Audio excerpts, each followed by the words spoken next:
First of all, I want to thank you for your leadership, Governor Raimondo. Every health director in the country would love to be backed by your firm resolve on this issue. And thank you, John and Ellie, for your courage and for being here today to share your stories that are so important.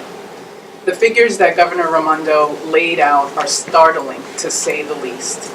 But it's the human faces and the human stories, like yours and so many others, that are the clearest reminders of what's really at stake here.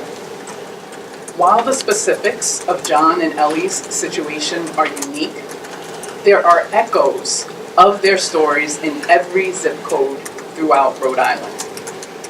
As a clinician, I was constantly coming across people whose lives were literally changed by their ability or inability to access affordable care.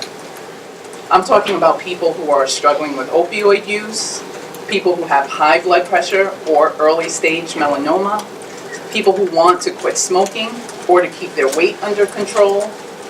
Almost all of these people now get the health education, the preventive services, and care they need thanks to the Affordable Care Act. Honestly, I don't know how a lot of these folks would fare under the healthcare proposal put forth by congressional Republicans. I have a lot more questions and concerns than answers right now. Certainly, the amount of money and the lives that we would be negatively impacted by the proposal put forth is reason for alarm. I can say for sure that specific elements of the proposal are extremely disturbing, such as the losses in coverage and the cost increases that the governor described, and the ways in which those changes would impact people who are already among the most vulnerable in our state. And that part is so critical. I'm also deeply troubled by the fact that this proposal takes away $8 million a year that Rhode Island receives for vital public health work.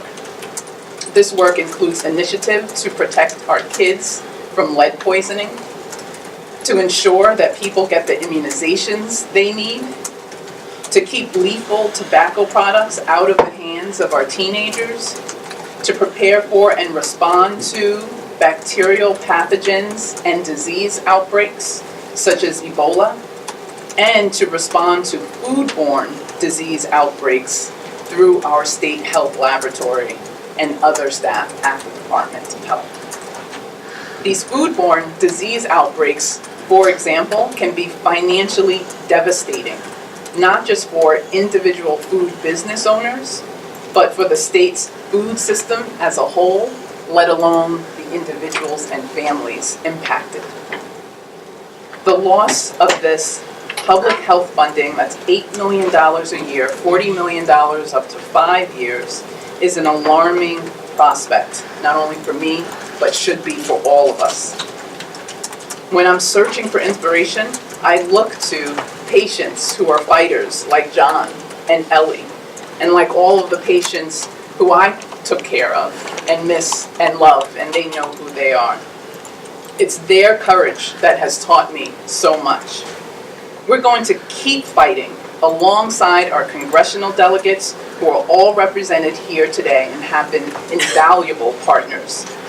I can absolutely guarantee that Rhode Islanders that we are not going to turn our backs on any of you, and we're not going to let the federal government do so either.